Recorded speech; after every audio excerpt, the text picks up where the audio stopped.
Welcome to this side event on the reform program. My name is Tom Buijse. I'm from Delta, the Netherlands.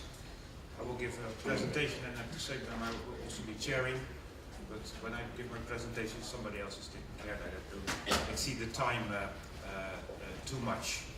We will have 4 instead of 3 presentations, besides the one which are already listed in the program. There's a colleague from Ecologic, Brendan Guller, who will also work on our communication within the reform project.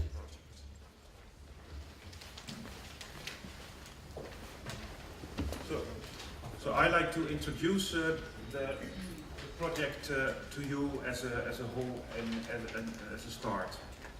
But before I move towards the reform project, I like to say a few words what is at stake with hydromorphology in rivers and floodplains. And that has been summarized last year in a report from the European Environment Agency, who screened all the river basin management plans, and that showed that, as was also told yesterday, that besides diffuse pollution, hydromorphology is the most important impact on our rivers. So 40% of the rivers and transitional waters are affected by hydromorphology. And the causes are hydropower, navigation, agriculture, flood protection and urban development.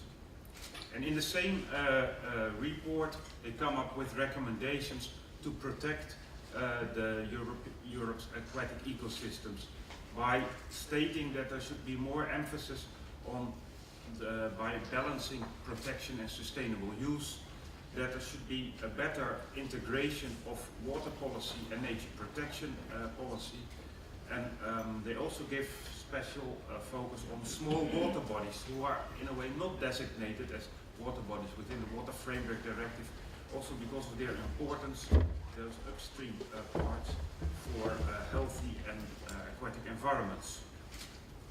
And they state also that the motivation of preserving and restoring aquatic ecosystems is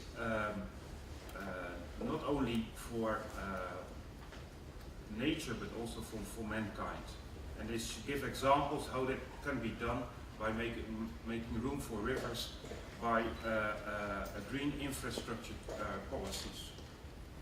And this basis from the report of the European Environment Agency formed the basis for the blueprint, which is not obligatory to European member states, but the blueprint asks member states to give more attention to integrate the different policies and to pay attention to it. So they will do a number of issues in that respect to support member states in the near future by developing guidance on natural water retention measures, by providing guidance on ecological flows, by looking at cross-compliance between policies, as in particular the agricultural policies, but also combining implementation of Water Framework Directive and floods directives. And those natural water retention measures are an example in that respect.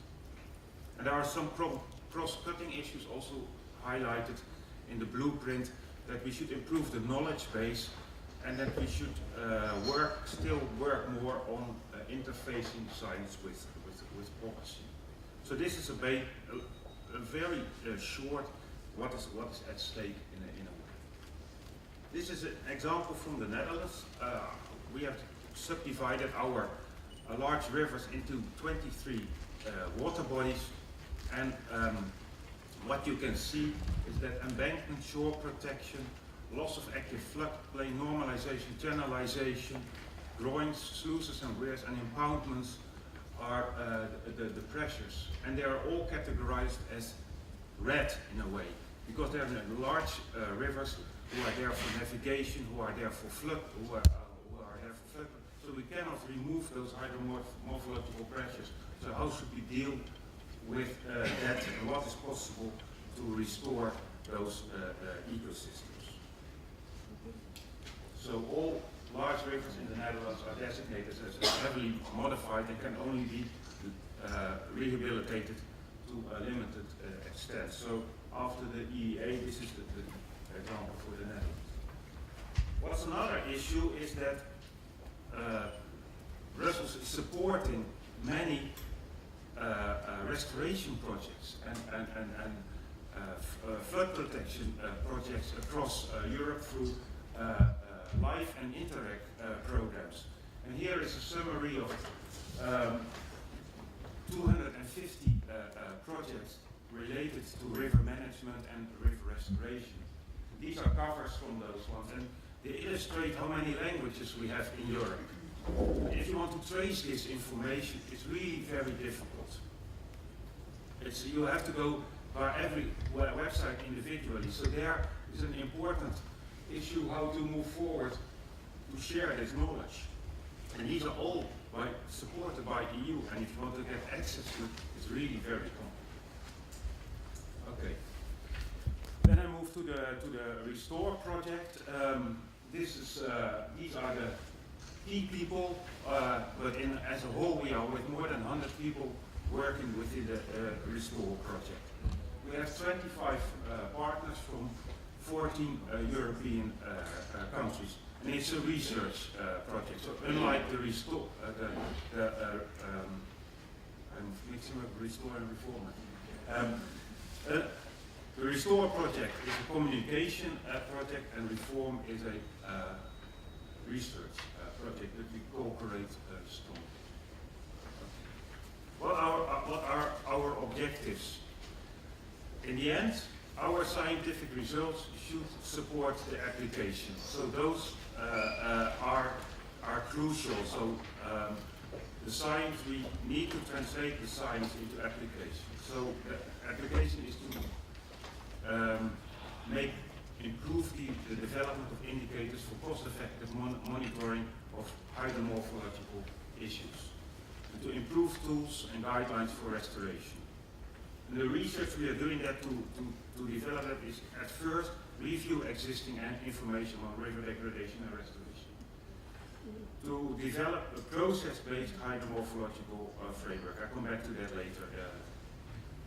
To also understand how multiple stress constraints restoration, because the places where you have hydromorphological degradation, very often it doesn't come alone. There's also diffuse pollution, there are also other issues. And to assess the importance of scaling on the effectiveness of restorations, and to develop instruments for risk and benefit analysis. And as a whole, we are bringing this information forward, and we hope that as a whole, it will enlarge the appreciation for the benefits of restoration. So that's visualized in this scheme. On the left side, you see this figure from Hobbs and Harris from 2000, and that captures in a way what we try to do. How do rivers function, and how should you use that knowledge to apply it for understanding the impact of degradation and the benefits of restoration. So we are, in a way, Reform is built around case studies where we have, where we see impacts of restoration, impacts of degradation, and benefits of restoration. Around that is a square, and that is what you can call the river styles, and the process-based hydromorphological framework. And lastly, around it is our communication with a knowledge management system to bring this information and make it available for everybody. So now I will show some of the first results which are also available for you through the internet.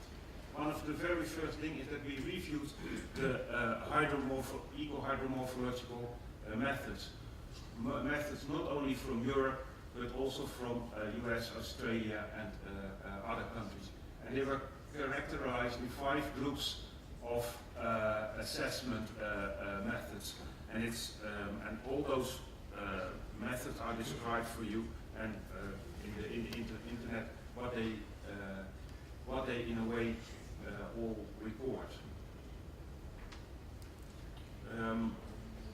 The next presentation after mine will be from Christian Walter, and he will go in more depth into these aspects We are using the DIPSIR approach, the driver pressure state impact response approach to unravel causes and consequences of hydromorphological degradation and restoration. So we have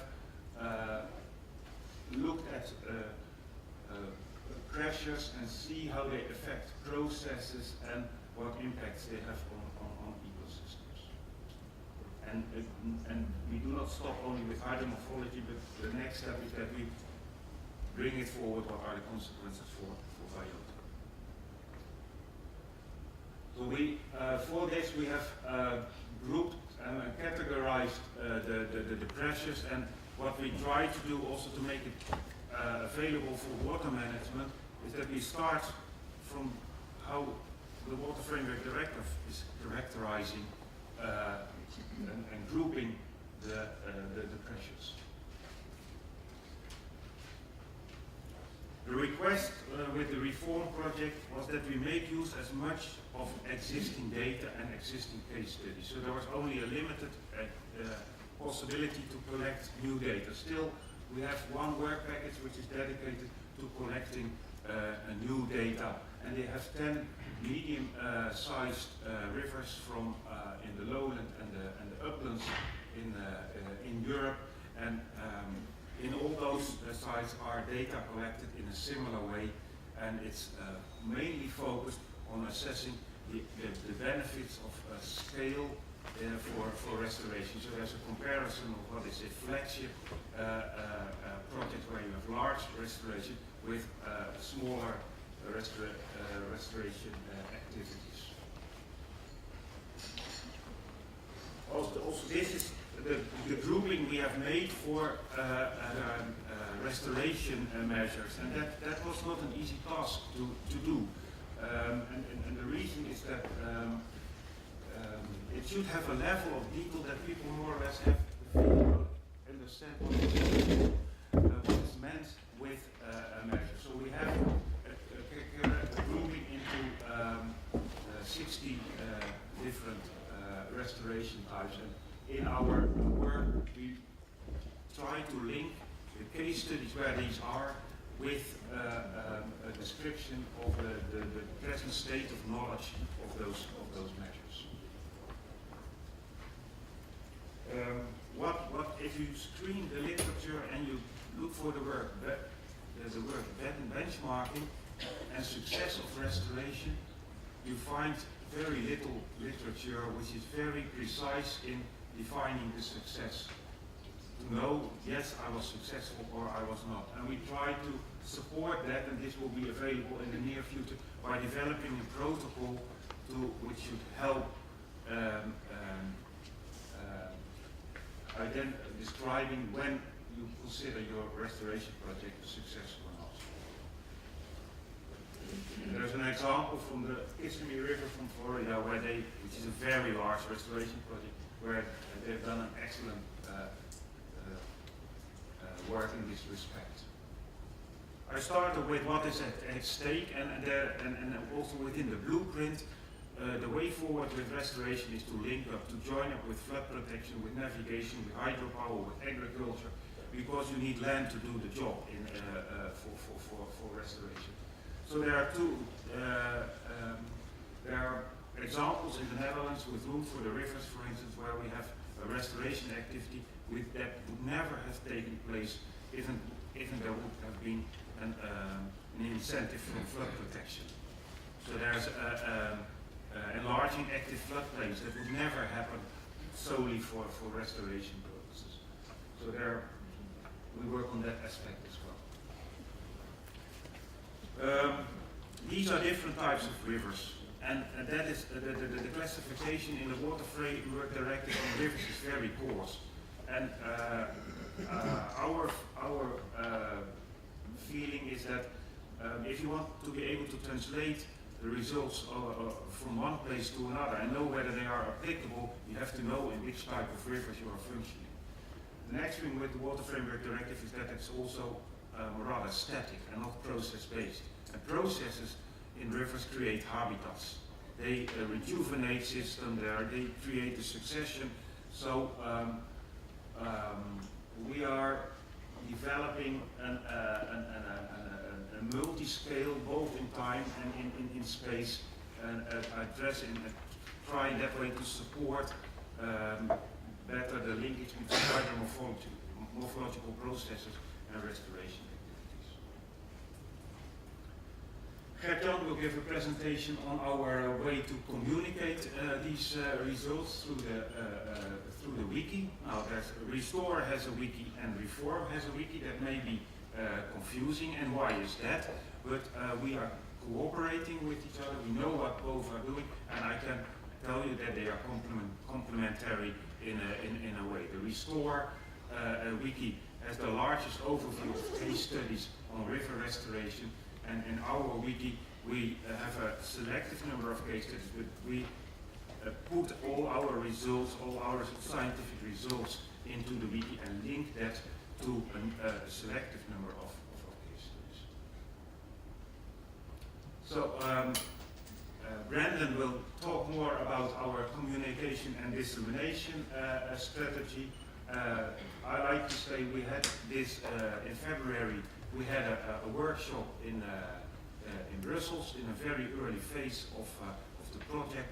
Also consulting, presenting what we are doing, what we are planning to do, and then we had half of the time of the program was in interactive breakout sessions where we asked people what are their demands and their wishes when it concerns hydromorphology and ecological restoration and degradation of rivers.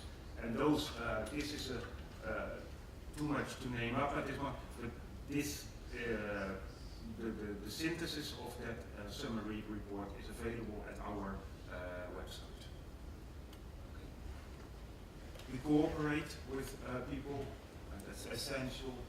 We have linkages to earlier research projects, not surprisingly, but we are in contact with the Restore project, so we thank them also for the invitation to be here with the European Centre of River Restoration, but also to the formal implementation of the WFD, the EcoStat group. So through that gateway we have contact to all European member states, and we have a very how to say, constructive and critical advisory board.